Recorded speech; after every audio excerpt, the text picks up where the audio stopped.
Charcuterie, the art of making and assembling a meat and cheese tray.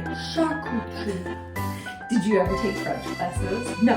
Charcuterie. Charcuterie. Charcuterie. It's French, I'm telling you. Charcuterie. That was better. Yeah, I think when you use your hands when you say it. Charcuterie. Yeah, that was it. See? Charcuterie. The first thing that you need to do is pick your tray. I chose just kind of a wood board with a lip, starting with your meat and your cheeses. When I was in the grocery store and I was looking at cured meats and all these crazy cheeses and exotic cheeses, I was like, forget that. We're gonna go with a mozzarella black. There's nothing wrong with going back to the basics. And a block of cheddar. But the cool thing that you can do is with your cheeses, challenge yourself to do different shapes, different sizes to make it look more visually appealing. So I want you to cut your cheese into cubes, like cheddar cheese cubes. Can I do cubes and then can I surprise you with two other things? Yes, I like surprises when it comes to food. Cube. And my mozzarella block. Do you like surprises when it comes to food? I don't think she does. She doesn't. Don't let her fool you. That was a lie. Cubes, a lot of geometry. Those are too small. Okay, so you're making rectangle. I want cubes. A cube is like equal squares on all sides. Yes, yeah, thank you. I know. That's a cube. Is it? So once you have your cheeses, just put them on the board. I'm also making triangles and another shape I'm not telling you yet. Okay. Now we're gonna go for our meat. I just picked, and again, when I was shopping for these, there was all this exotic stuff happening. What did I choose? Pepperoni.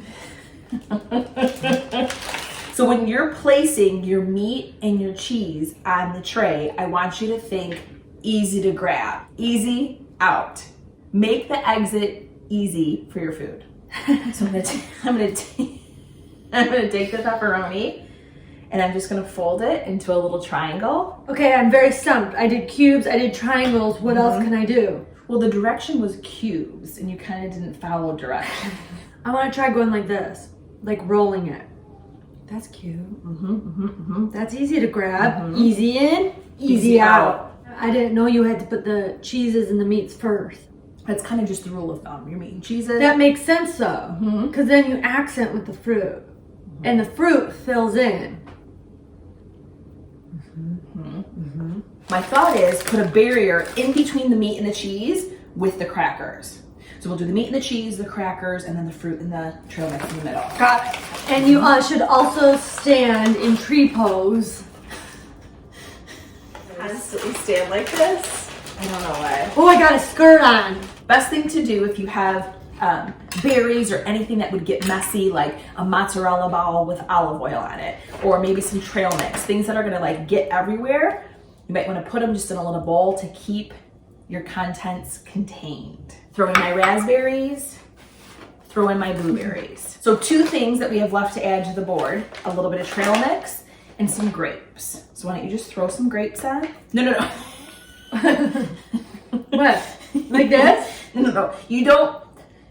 You like threw the grape on top of the cheese and the meat. You don't want to ever layer. See what happens when you do things wrong. You gotta tell someone. Exactly. You don't layer your food. It's all I can take the heat. Spread out. And then we're gonna finish it off with just some simple trail mix. Oh no. You're taking up my trail mix space. Oh. Stay in your lane. We've got So pretty. our meat and our cheeses on the end, our crackers, our grapes, our trail mix, and then blueberries and raspberries in the center. It looks so amazing. It looks amazing. Good job. Now I get to eat it. 5 Minute Fridays is no politics, just positive. Time to live your best life. One Friday at a time.